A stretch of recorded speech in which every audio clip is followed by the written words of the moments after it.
Hello and welcome to the Easy to Dine video tutorial series. In this episode, I'm going to take you through the process of customizing your online store design, making it something that really represents your brand. So to start with, we're going to go to the admin dashboard, admin.easytodine.com, and log in into your account and select your restaurant. Next, we will head to the settings page, press in the settings button on the left navigation bar, and we will head to the website tab. Now, the website tab contains all the settings that relate to your store design and certain other functionalities to do with the website itself. Now, ideally, all your design efforts should be done inside our design mode, so you can access this by pressing Open Design Mode. And now over here, whatever changes you make to all your settings on the left will automatically be reflected on your actual store design. And this way, you can make changes and get some feedback quickly as to whatever things look nice.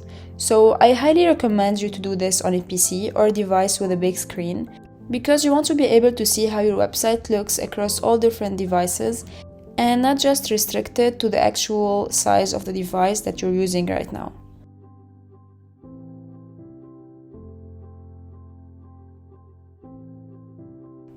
Now, first, what we want to do when it comes to designing a store is picking a nice base theme to start with.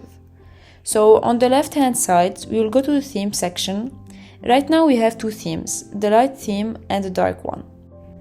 What we're seeing right now is the light theme, and it's probably something that's going to work for 90 to 95% of people. And if you like to try the dark theme, you can do that by pressing the button and press OK. Now it's simply gonna update that and it's going to show me the dark theme. You can see what it looks like over here, and this might be suitable for some people, but most people probably want to start with a light theme. So we're going to go ahead and pick that to start with. The next section that we're going to take a look at is the color section. Color section controls most of the colors of the page, but there's really only one thing that you probably want to change, which is the primary color. The primary color is the color of things such as the buttons, and it may be some different icons or any part that really needs to stand out. You want the primary color to be the primary color of your brand. So if your logo have a little blue in it, so you want to pick that blue color so it really stands out and it represents what your brand is about. Now it's gonna update the page, and there you go, we can see here the buttons are blue and the icons have a blue background, and everything's gonna stand out according to that color for this process. So we're going to pick the red color that we started with, which is around here, and you'll proceed with that.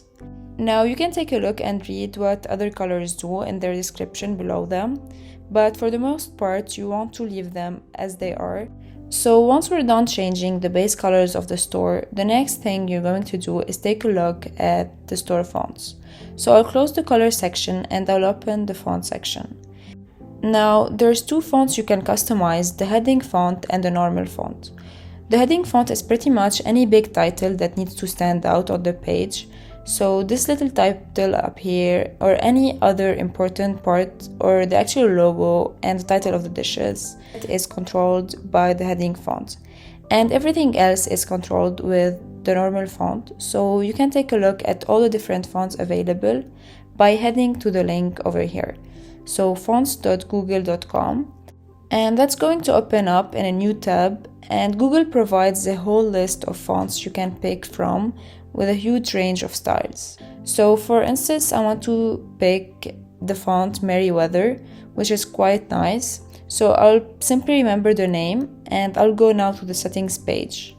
And I'm going to change the heading font. I'll click here and type in Merry, and you can see Merriweather has came up, and I'm going to select that and save it. So once I do that, I can see here all the changes that were made. But the main important thing is not to go crazy with it. The base font that we provide are really good for most scenarios, which is just Lotto. So I'm going to pick Lotto and I'll proceed with that. A very next thing we're going to look at is the top bar section. The settings in the top bar section control everything in the top navigation bar up here. So where your logo would be, where the book and order button is, and where all the different categories are located. So we will go to the top navigation bar section over here, And you can see there's a couple of different options available. First is the background color and the text color, and we can leave those the way they are unless you have an idea to change it to something that might look nicer. Next is the logo text, the logo image, and the logo link. So there's a different ways you can do this depending on what images you have available. So if you don't have a logo image, you can simply just leave all this as it is, and it's automatically going to put your restaurant name up here. To write the best pizza store. So you can see what it looks like right now. And once I save that, it says the best pizza store here. So ideally you just leave your restaurant name here. Now if you have an actual image for your logo, you can go ahead and upload it. So now I'll go ahead and upload a logo image, and I'll choose a file from my computer. I will select my logo. Now you don't want something that's very high resolution because it's going to be quite small.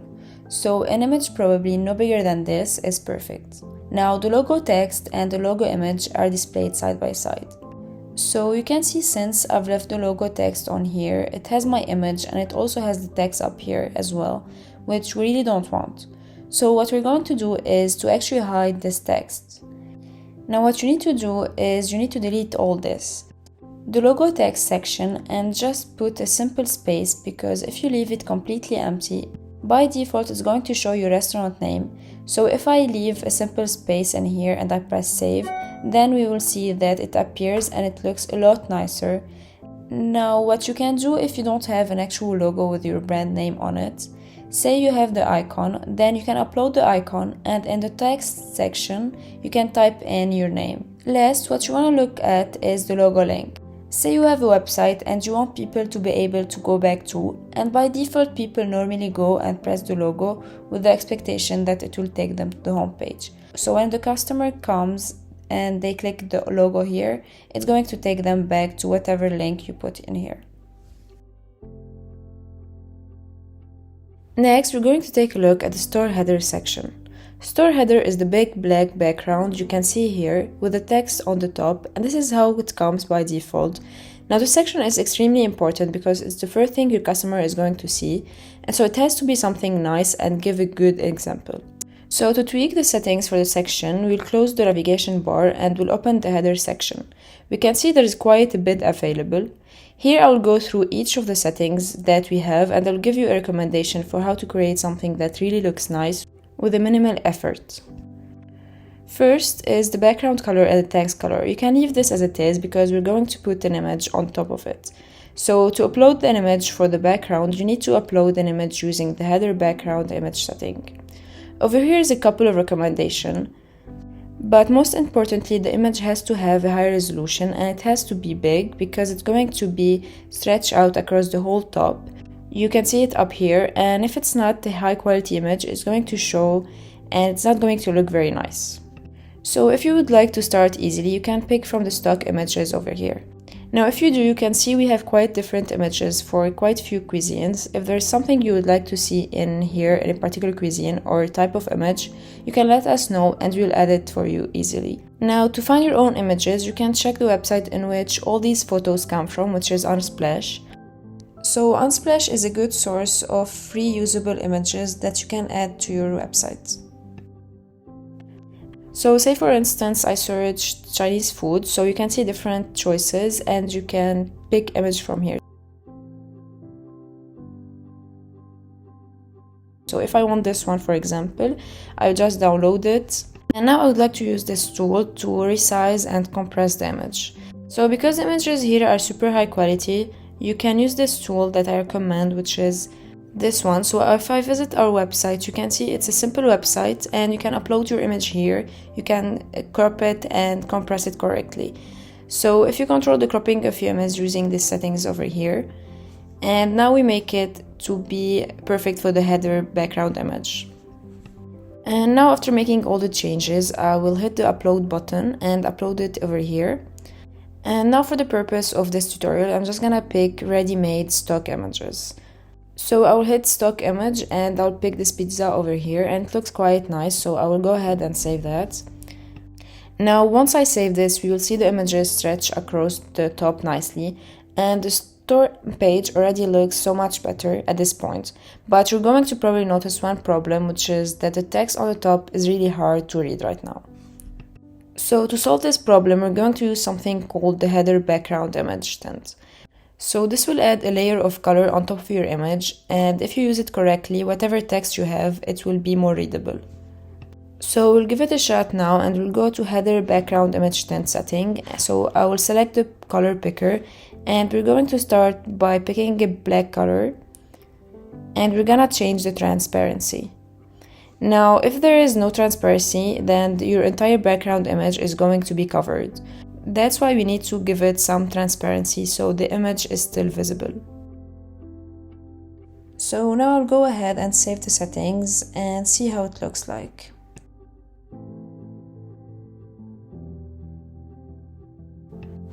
So right now you should be able to see straight away. You can actually read the text properly and it stands out nicely, as well as the background image.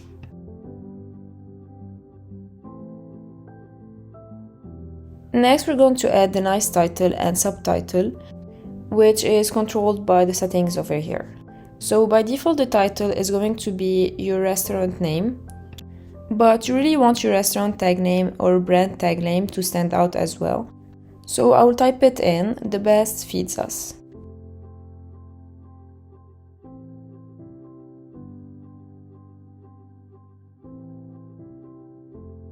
And for the header subtitle, I will type that in.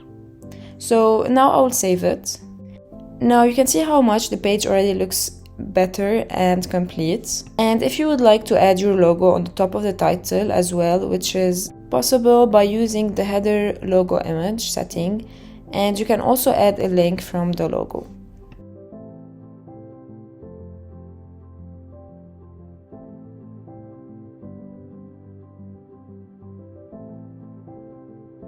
Next, we're going to look at the menu navigation bar and the item settings.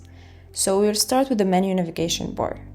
So what we'll be focusing on is the menu template. Once we click on it, we have the classic and the modern. Since we were already using the modern, we'll try the classic. And as you can see, the menu navigation has changed briefly, and I will leave that as it is. And now we'll move to items. In these settings, you can control everything to do with the menus. So we have different options available. The default settings are what we recommend, but you can change them to suit what you like. The most important and big change you can make is the item style. So by default it's a list, which means that the image is on the left hand side of the description and the title of the dish. But if you select cart, then it's going to put the image on top. And I'll show you what it looks like if I press save.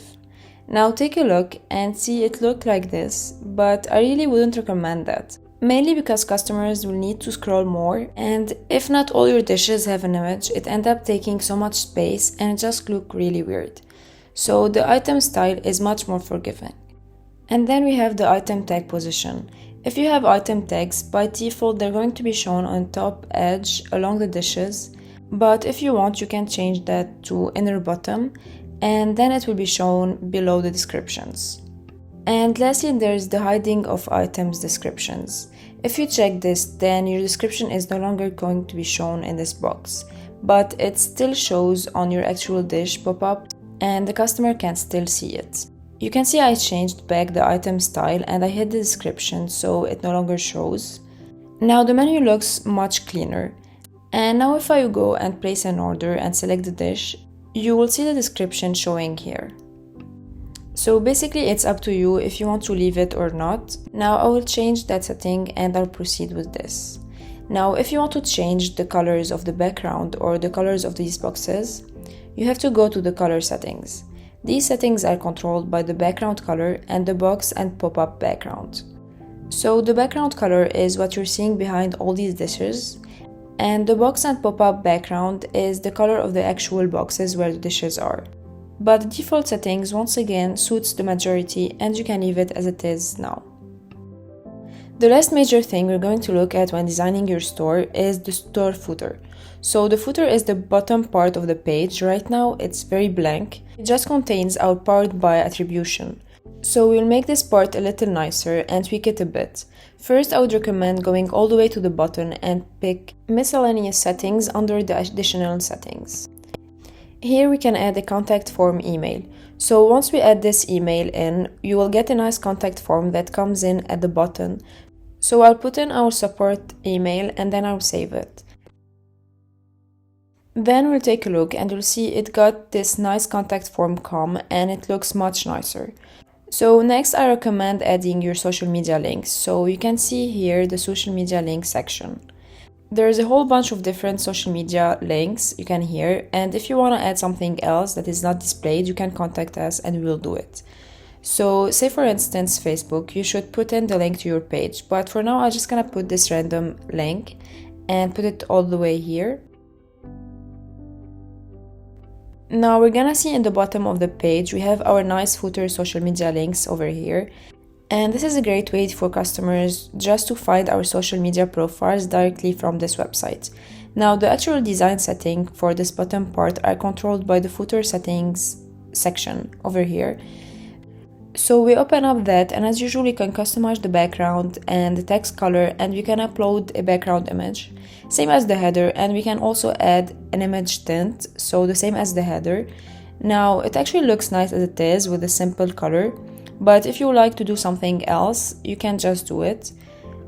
It's completely up to you here. At this point your actual site design is complete and should be all looking nice. Now you have your logo on top, all the colors are nice, and the background image, it's catchy and the whole page looks good. There's only one thing you can really do, which is add a site favicon. So say I visit my website in a new tab. We're going to see right now that there's no actual icon and just gonna show the file icon up here. But on the settings page you can see our brand icon.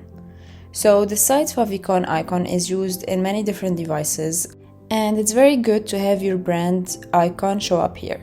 So to do that we're going back to the settings page and we'll close the footer settings and we'll open the favicon settings, and we're simply going to upload our icon. Ideally it's 350 by 250 pixels, so I will upload, choose a file, and I will select my square icon. And once it's done being uploaded, I will edit and save.